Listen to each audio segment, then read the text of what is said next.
मतलब north east नहीं था, तब एक ही का मतलब था नॉन एग्जिस्टेंट।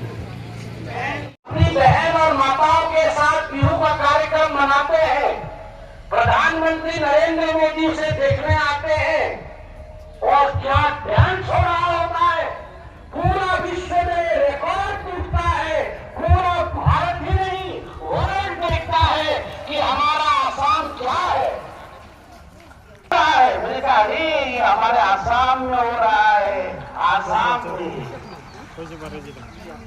ये जो आप যেগুলো অনুভূতি পোৱা নাই মহিলাকৰ অবলা তেওঁলোকে হতাশক যাব নালাগে। আমাৰ মামা কৈছে যে অহাবাৰ আমি আৰু 10-12 হাজাৰ অনুৰোধ আমি দিম লামডিং সমষ্টি। যেগুলো এতিয়া পোৱা নাই তেওঁলোকে পাব, ৰূপ প্ৰত্যাৰোপ থাকিব, মতানৈক্য থাকিব, কিন্তু আমাৰ মতবিৰোধ হ'ব নালাগে। শ্ৰদ্ধা ৰাইজ বহু সময় হ'ল আপোনালোকেও ত্যাগ স্বীকাৰ কৰিছে, ৰাষ্ট্ৰৰ কাৰণে জাতিৰ কাৰণে মাটিৰ কাৰণে অলপ ত্যাগ স্বীকাৰ কৰিবই লাগিব। তাৰ কাৰণে শ্ৰদ্ধা ৰাইজ বাৰম্বাৰ মই কৈছো এই জয় শিৱ মিশ্ৰৰ জয় নহয়, বিজেপিৰ জয় নহয়, এই জয় হ'ব লামডিংবাসী ৰাইজৰ জয়। এই জয় হ'ব লামডিংবাসী ৰাইজৰ জয়, লামডিং সুৰক্ষিত ৰখাৰ জয়, এই জয় অসম সুৰক্ষিত ৰখাৰ জয়, আৰু এই জয় হ'ব ৰাষ্ট্ৰৰ জয়, ৰাষ্ট্ৰ নিৰ্মাণ কৰাৰ জয়, ৰাষ্ট্ৰ সুৰক্ষিত ৰাখাৰ জয়। কাৰণ 2014 আগে ভাৰতবৰ্ষেৰ চিনাকি কি আছিল, 2016 আগত অসমৰ চিনাকি কি আছিল, আৰু বৰ্তমান কি আমাৰ চিনাকি, এই কথাবিলাক অলপ আমাৰ অধ্যয়ন কৰিব লাগিব, হৃদয়ঙ্গম কৰিব লাগিব। তাৰ কাৰণে মই অনুৰোধ থাকিল এই যে অপশক্তি কংগ্ৰেছ, এই কংগ্ৰেছ হটাও দেশ বচাও ৰাইজৰ যে কথা অক্ষৰ অক্ষৰে পালন হ'ব, আপোনালোকে মিলাই ল'ব। এবাৰ আফটাৰ ইলেকশ্যন কংগ্ৰেস কেবলমাত্ৰ maximum 20 to 22 day by day তেওঁলোকৰ সংখ্যাটো কমি আহি আছে। এটা সময়ত অবলা আমাৰ সমাজৰ মানুহ এভান 80 তেওঁলোক আসন পাইছিল, কিন্তু আজি 80ৰ পৰা লাহে লাহে 26-25 এইবাৰ চাগে মই জানা মতে ৰাইজৰ কোৱা মতে অসমবাসী ৰাইজৰ ভাবা মতে ম্যাক্সিমাম 20। আমাৰ সম্বিত পাত্ৰ ডাঙৰীয়া আহি পাইছে, মই বেছি সময় কথা নকওঁ। নৰেন্দ্ৰ মোদীজী জিন্দাবাদ, দিলীপ শইকীয়া জিন্দাবাদ, আৰু শিৱ মিশ্ৰ জিন্দাবাদ। তেখেত আহিছে, সম্বিত পাত্ৰ আমাৰ একেলগে সাংসদ। আমি জিকা বেছি দিন হোৱা নাই, কিন্তু শিৱ মিশ্ৰ ডাঙৰীয়া বিভিন্ন সময়ত তেওঁ পাৰ্টিত আছে, দলৰ কাম কৰিছে, MLA হৈছে আৰু ৰাইজৰ কাম কৰিছে। মই বেছি দীঘলৈকে নকম। এতিয়া সম্বিত পাত্ৰ ডাঙৰীয়া আহিছে, তেখেতে আমাৰ স্পোক্সমেন হয়, মুখপাত্ৰ হয়, নেশ্যনেল টিভিবিলাকত তেখেত ওলাই থাকে, তেখেতৰ বক্তব্য আপোনালোকে শুনিব। আমি ঘৰুৱাকৈ পিছত কথা পাতিম। এইখিনি কথা কৈয়ে মই সম্বিত পাত্ৰ ডাঙৰীয়াক এফালে চাই আছো, চাই ইফালে বেকাকে চাব লাগিব ন, দেখা পাবলৈ নাপাব মই নেজানো এতিয়া কথাটো। কাৰণটো শুনি আছে ন, সৰু আপোনালোকে মোক ডাঙৰ কৰিছে হয়নে নহয়? তো গতিকে মই আপোনালোকতকৈ সৰু হ'ম নে নহয়? আপোনালোকে নিৰ্বাচিত কৰি পঠিয়াইছে, আমি সৰু, MLA সৰু, আমি প্ৰতিনিধি হিচাপে আপোনালোকৰ কথাবিলাক আমি দিল্লীলৈ লৈ যাব লাগে। আমি আশা কৰিম যে এই কথাবিলাক লৈ যাব। সম্বিত পাত্ৰ ডাঙৰীয়া আহিছে।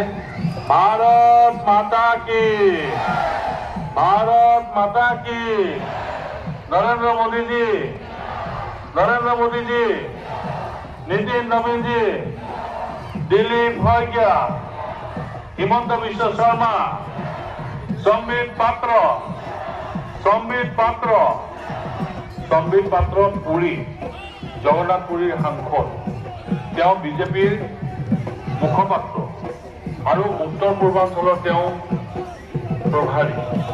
উত্তৰ পূৰ্বাঞ্চলৰ আটাইকেইটা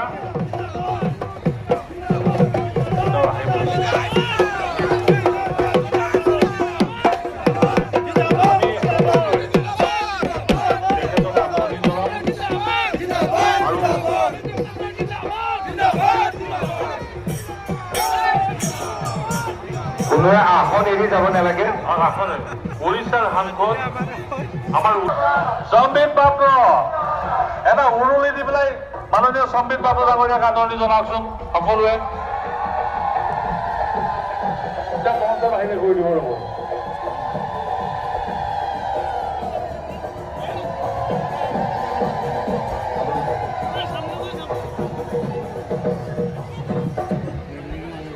সম্বিত পাত্ৰ ডাঙৰীক আৰু এবাৰ উৰুলি দিয়কচোন সম্বিত ভাই সম্বিতজি আকৌ উৰুলি একবাৰ উৰুলি দি দিয়কচোন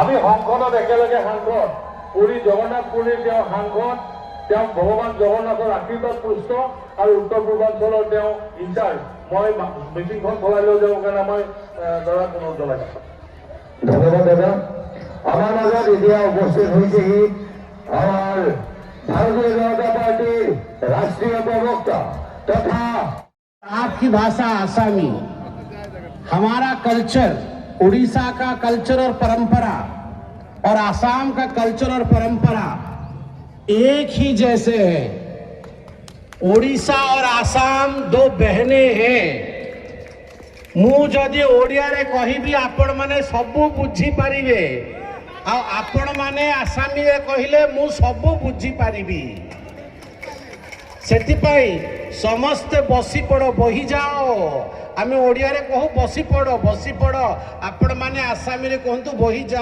जाओ ठीक ना से आम भाषा आम संस्कृति तम भाषा तम संस्कृति एक आमे एक भारत श्रेष्ठ भारत आज मंच उपरे उपस्थित मु ओडिया बेंगली और आसाम ये तीन जन जाक आमे भौणी से समस्त को प्रणाम करुच्ची आज मंच उपरे उपस्थित मोर बंधु मोर बड़ भाई आउ सांसद रे आमे सांगरे काम करुचु सेमिति कामाख्या प्रसाद तासा भाई के बहुत बहुत जोहार नमस्कार मंच पे आज उपस्थित है हमार दारुण भाई सबसे भलो भाई जो आज जीतने वाला है 2 बार से विधायक है तीसरी बार विधायक बनने वाले हैं ऐसे शिबू मिश्रा जी को बहुत बहुत नमस्कार और एक जोरदार ताली के साथ आप सभी उनको स्वागत करिए और ये प्रतिज्ञा लीजिए कि इस बार पूरा उनको विधायक बना के लामडिंग से भेजना है मंच पे बाकी सभी और दिल्ली से आए हमारे नितिन त्यागी जी को भी बहुत बहुत अभिनंदन बहुत दिनों से यहाँ पर हैं और लगातार काम कर रहे हैं जिला परिषद के चेयरमैन जुंती जी इलेक्शन कमेटी के chairman Jagdish ji district general secretary चक्रवर्ती जी और मंच पे उपस्थित सभी को क्योंकि नाम लेने से बहुत समय जाएगा हेलीकॉप्टर का उड़ने का टाइम भी हो रहा है इसलिए मैं सभी को प्रणाम कहता हूं देखिए मैं कभी कभी सोचता हूं तो मुझे बड़ा आश्चर्य होता है कि माननीय नरेंद्र मोदी जी से पहले 12 साल पहले देश के प्रधानमंत्री डॉक्टर मनमोहन सिंह थे मनमोहन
সময়ৰ প্ৰতি লক্ষ্য ৰাখি আমাৰ মুখ্য